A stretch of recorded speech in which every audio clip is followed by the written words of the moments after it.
Hello, I'm Heather Brooks, I'm Cardyn Brooks. and welcome to an author mini-sode on the Bitchy Quill. We would like to welcome author Atlas Creed, who is also the founder of Indie Authors Connect, and that's what he is here to talk to us about today. Welcome, Atlas. Thank you so much for being with us today. I think you're the first him we've had on this. It is. You're the first one. So, congratulations. Thank you. A lot of pressure now. We You're focus going to set the mostly bar. You're going to set the standard.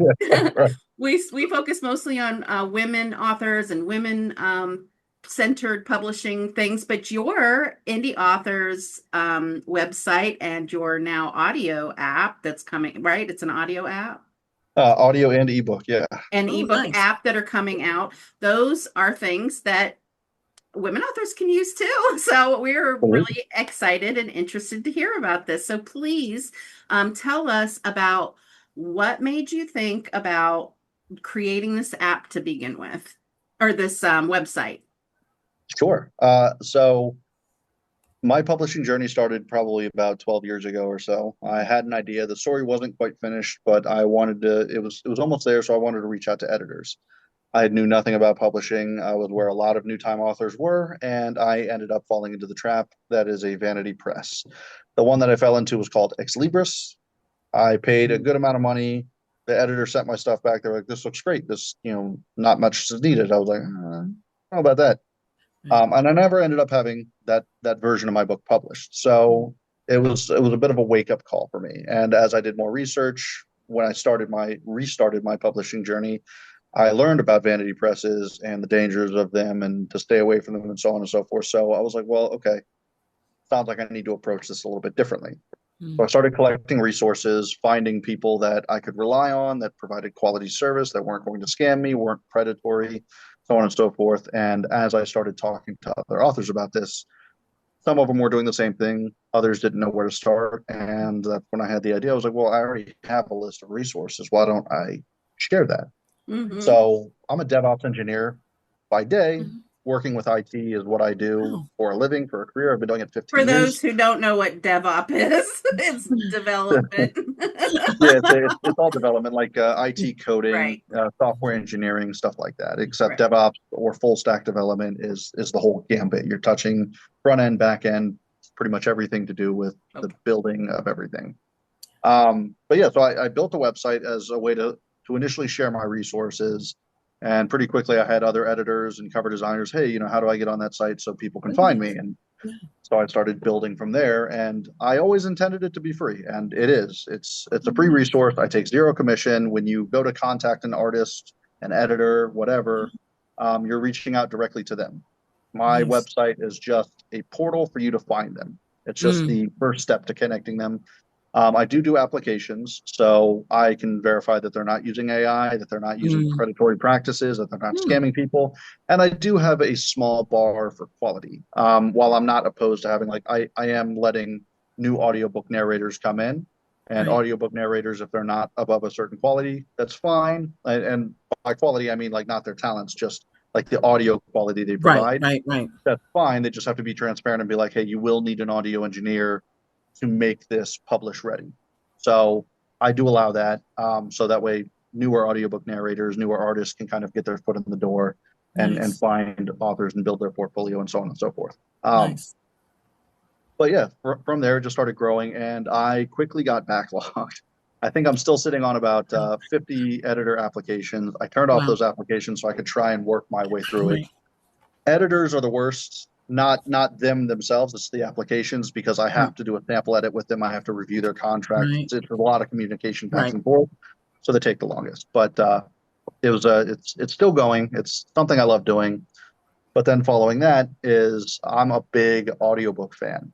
So I see how predatory Amazon and Audible is, how much they corner the market, how little they pay authors, especially when you're non-exclusive. I'm non-exclusive because I wanted my audiobook available in libraries and other retailers. Right. So you get the 25%, but they also offload a lot of their fees onto you. So that 25% is more like 10%. If It's Right. somebody buys also my good for audiobook, people who want to disengage from Amazon. Some exactly. people just Yeah. simply don't want to participate in them anymore. And this was even before they really started ramping up their AI Mhm. narration. So that just kind of gave it more fuel. But even then, I was like, well, I've already got audiobook narrators in the Author Connect. I'm building an audiobook portion where, as a marketplace or retailer. Right. So down the line, my goal is to offer some genuine competition to ACX. I'm planning to build with IAX Audio a distribution network like what Mm, Draft to Digital or like what In Audio mm, or Voices by In Audio is doing, yeah. where I can aggregate to other distributors. And that way, when I come up with a competition, so I know Amazon already does that. I know ACX already does that. KDP already does that. And Right. then you've got Voices by In Audio as well Right. as a number of others. But ACX, when you go with them through a royalty share model, you're stuck to just Amazon. Even though they have this wide aggregate network, you're stuck to just Audible. Mm, And so when I'm building my aggregate network, I want to be like, hey, we're doing a royalty share. You are going to be published wide, but it's mm, through our aggregate network. So that way you're widely published, but you're able to benefit from a royalty share model. And I'm working with audiobook narrators to make sure that this royalty share model is beneficial on both sides. And mm. already, I mean, I offer more royalties across the board. It's 70%, and Okay. I incur all the fees. I don't hand them off to the authors. So I'm incurring all the Oh, wow. taxes. I'm incurring all of the processing or payment processing fees, all the cross territory processing fees for Wow. authors that are outside of the US, so on and so forth. So none of that is being handed off to the authors. You're getting a genuine 70% of your sales. So if you choose to do it at 14.95, you're walking away with a little over $10 per audiobook sale, which is nice to know. Okay. Um, but I Yeah. wanted this to be a competition for Audible. If Mm, nothing else, maybe it just opens their eyes and they do what they do best and start being a little bit more competitive on the market, trying to choke right. out the competition. Right.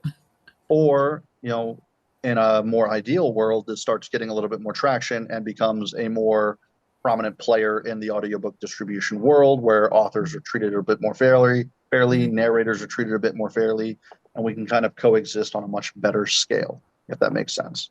Hmm. No, that's So, brilliant because it yeah. sounds like your timing is really good as well because it does feel like this momentum of especially smaller and indie authors and narrators and every smaller people in the Yeah. publishing book space are being squeezed from every angle. So then something you're offering that just feels really ethical as Yeah. well as profitable, and also acknowledging that the work they do is worth fair compensation. Yeah. And and that basic idea seems so radical right now. Which is it's insane to me. Like I've racked my brain as much as I possibly can to justify how Audible's like, yeah, we deserve 90% of your audiobook, or well, 75%, but you're also going to handle the other fees. And even 75%, even on their exclusive deal where you get 40%, I can't justify them taking more than half for just putting you on a shelf, essentially. They're not marketing for you.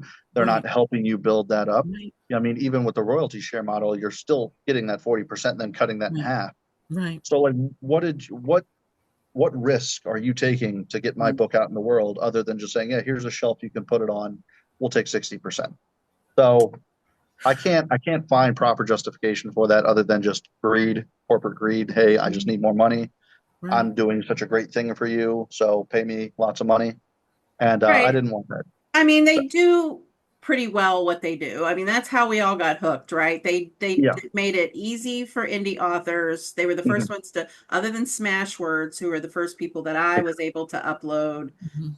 through their meat. I always talk about the meat grinder because that was the first way you could take your Word document and stick it in to the Yes. meat grinder and have it turn into a readable ebook. Mhm.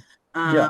and we've had many, but as far as publishing paper books, uh, Amazon made it easiest for indie authors without having to put a lot of money up front. Of course, now it's just like they get you hooked in, and then Right. you just And change doggy everything. paddling, and they keep changing it and changing the rules. And the thing that I find most terrifying about Amazon, besides obvious things that they finance, is that they could just decide for any reason that they are going to yank your book and too fucking bad for you. Yep. And to me, that with no recourse, Right. there are a lot No of people appeals who have process. fought and got their books back on, or that was a mistake because AI is not as smart as it thinks it is, and it accidentally decides that something is not is copied or is AI or whatever. But there have been authors who have been very successful on Amazon, and have had their books yanked and with no recourse. And to me, that's a scary thing. Especially, I mean, it's not so scary to me because I've never done well on Amazon, but I can imagine if you're making all your money on Amazon, how scary that must be. And I love that you're, you know, giving people an option for Hmm. some of these things. I think that's wonderful. And it's nice that you have this ethical um, this ethical foundation that you're building it on. I think there are a lot of authors out there who feel this way. Of course, you have a variety of authors. They're just like anybody else. You've got the Yeah. author who completely writes their book in AI and sells, just lists 60 books a month on and AI books a month. And then you have your authors who actually care about what they're writing, who put the time in, who want to hire an editor, and who want to find a cover artist, and who want to and don't always know how to do that. It sounds like Mhm. it's almost like a little rest stop for authors, like this little an author mall, if you will, where you can kind of go and browse around and say, these are the things I need to make my book work and get it published. And it's nice that you're also vetting it. How are you going to upscale this? Because upscale's the real issue. Like you're So, do already you have a running around. team? Because it sounds like you're doing a lot. Right. So how are you? Yeah. You got some upscale plan? I didn't pre-ask you this. So No, if no, no. it's You're not a good. good You're good. question to ask right now, I totally get it, but it is making me wonder how you're going to upscale.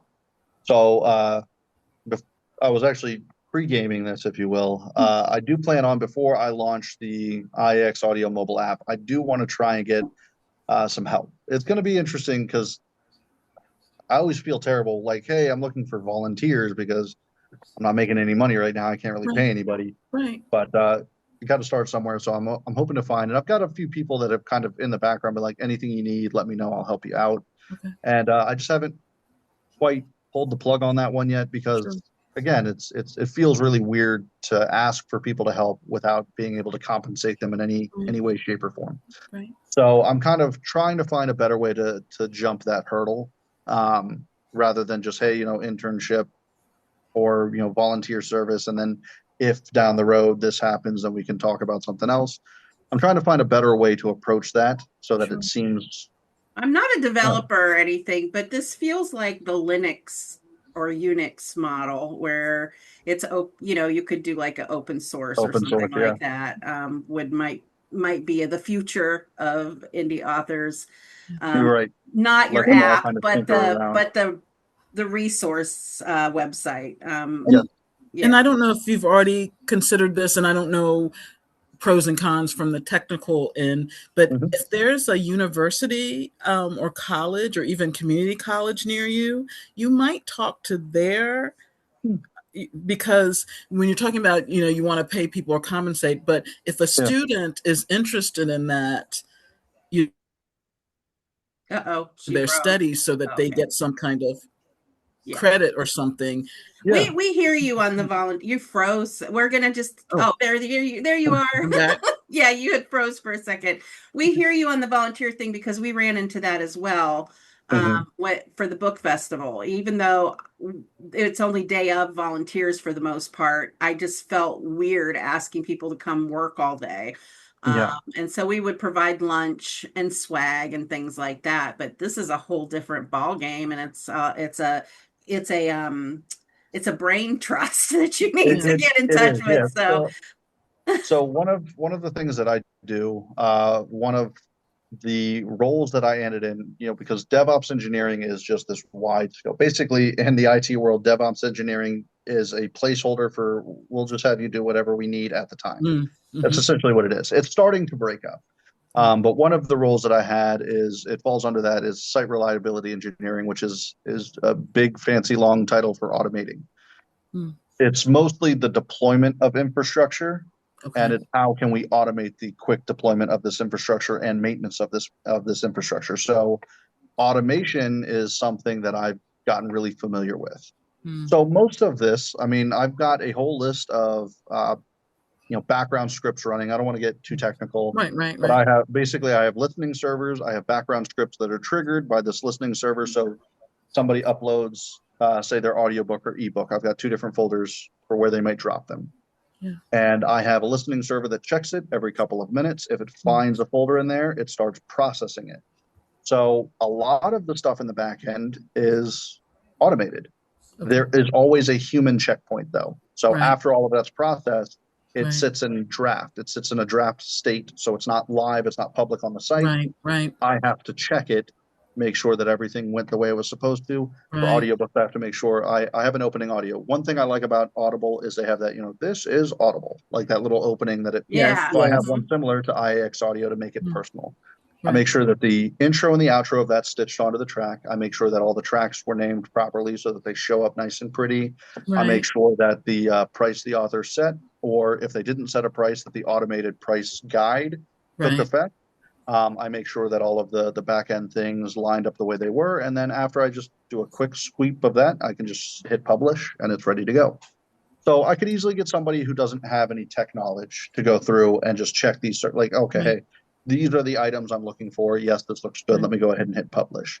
Right. Um, for the most part, it's automated, and I could have people come in and just do their verification process like I'm doing right, right now, and that would take a lot of time right, off my right, plate. But right. right now, it's a pretty slow growing process. Hmm. Yes. Well, we It's hope. not. We Yeah, yeah. hope. I'm hoping Crossing it our expands. fingers for you because Yeah, I love this it just concept. sounds it sounds so necessary. I'm going to do this, Right. Puppy's and you'll hit law. nothing but green lights. That's how Yeah, that works. Uh, so That's always how it works. You're like, really? So I actually ran into you. I've seen you on TikTok. I believe it was TikTok during the whole A Million Lives thing, but eventually yeah, I ran into you on Threads, and yep, we were talking about the drafted digital new charge that they yeah. have. And you had some things you were trying to explain to me. I didn't fully understand. Do you remember that, or do you want to try to explain to me? I vaguely remember it. I know it was a little while ago, but I think it was along the lines of I understand the point behind it. I think it's a tougher practice to go after the people who aren't making enough money to basically add a subscription charge, but only to those who aren't making enough. It's almost like a poverty tax. Right. Mm, It's a weird thing to kind of implement, and I get it, and I think that it's connected in its own sense because just a few months prior, Kindle Unlimited allowed authors to now upload to just libraries, so you can remain in Kindle Unlimited, but now you can be on libraries as well. And the Right. most commonly used tool where you can selectively choose where your books end up in libraries and not on other retailers is correct. Draft to Digital. And we So, love draft. We just oh yeah, full disclosure, we love Drafted Digital. They were big early supporters of the Right Women Book Festival. that's amazing. They were Hmm. partners because it was at a county property, so they were partners. And then Yeah. later, when we moved to a hotel, they were sponsors. But Oh, that's awesome. yeah, and so was oh, what is the other one? Oh, Kobo.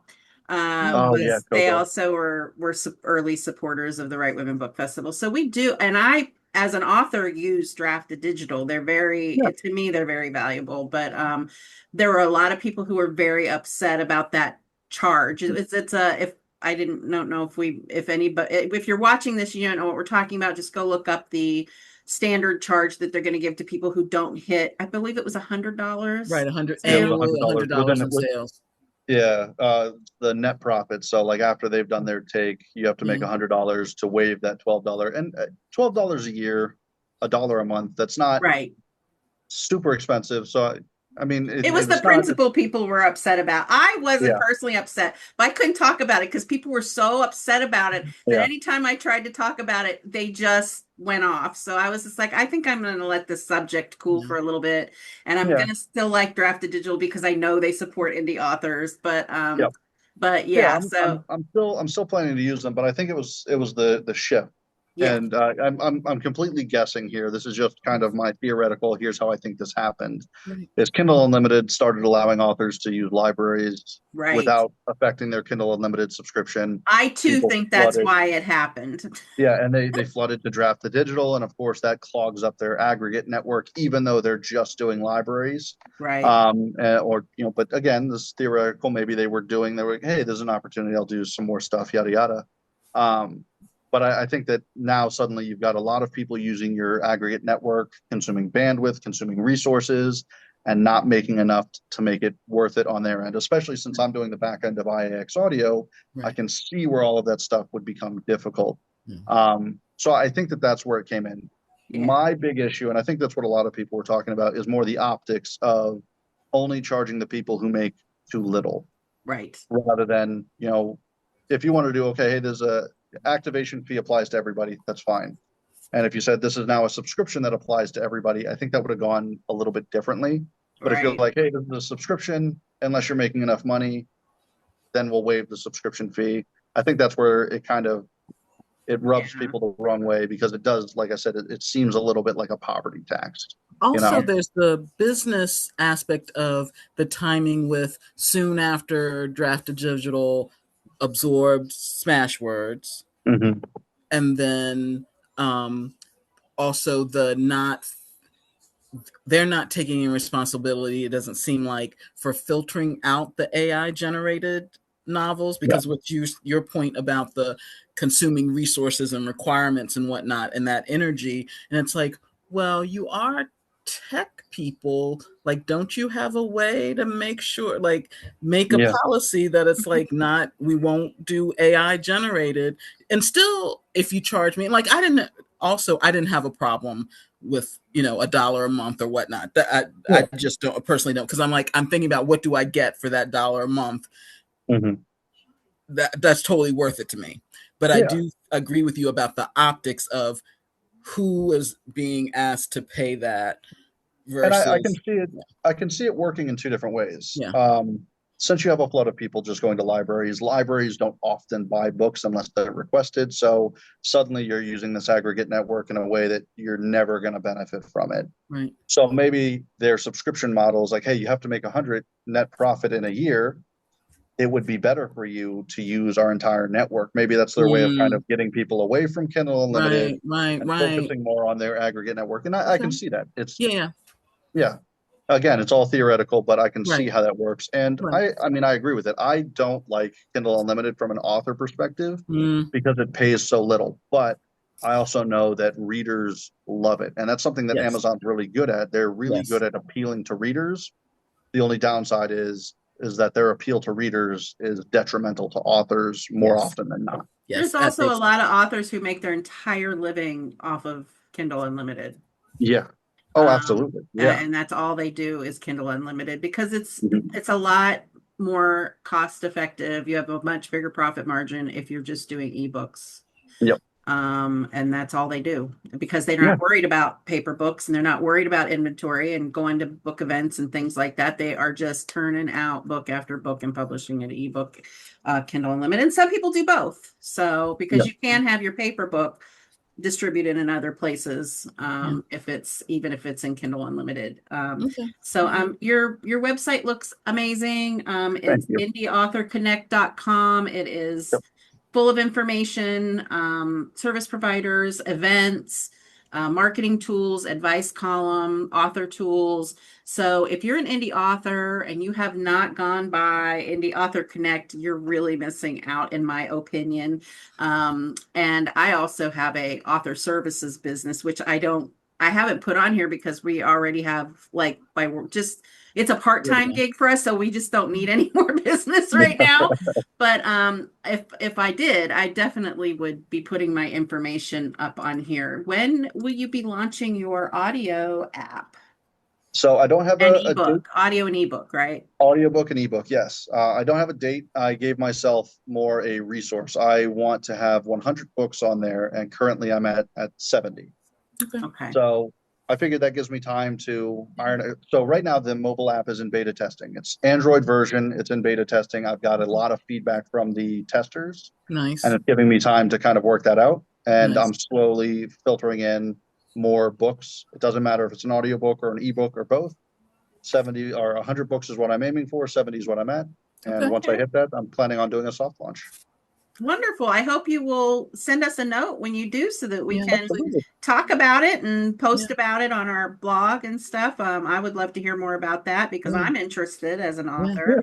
And Absolutely. this is definitely going to be an author-focused episode of Mini-sode, which of course we've gone over again. We always go We over do. because I can't stop running my mouth. We're I'm just chatty. We're endlessly chatty. curious, but we don't want to hold you up. You let you take your vacay time. Yeah, And we want you to get a break. We don't want you to burn out. I so tell appreciate us, that. where do you hang out the most on? Where are people most likely if they want to reach out to you or catch you online? Where can they find you?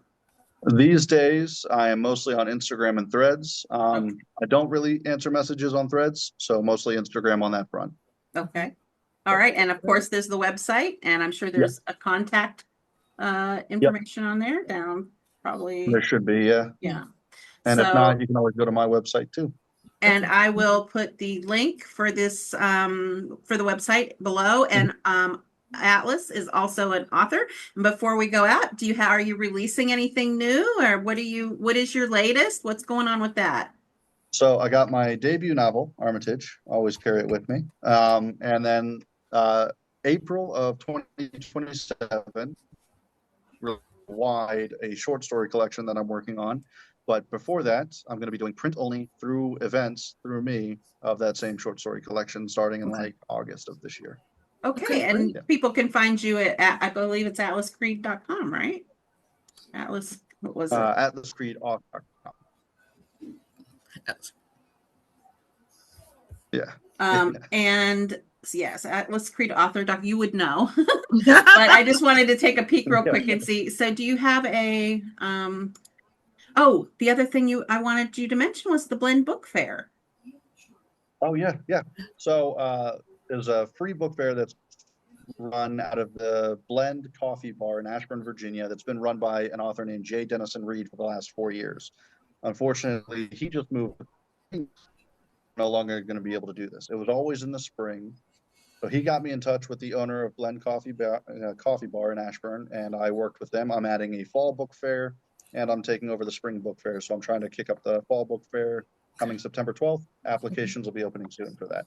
Okay, and Nice. I will post the link to that below as well. So hopefully that is a wonderful, happy event and you do well. And we wish you the very best, Atlas. It's been a pleasure talking to you. Thank you so Yeah. much for taking time Absolutely. out of your busy weekend to chat with Yeah. us about this and tell us about all your little exciting projects that you've got going Yeah. on. We're very excited. Yes, it's very exciting. So thank you You so guys much as for well. everything Thank you. I appreciate it. thank you for everything you do for the indie author community as well. We appreciate it.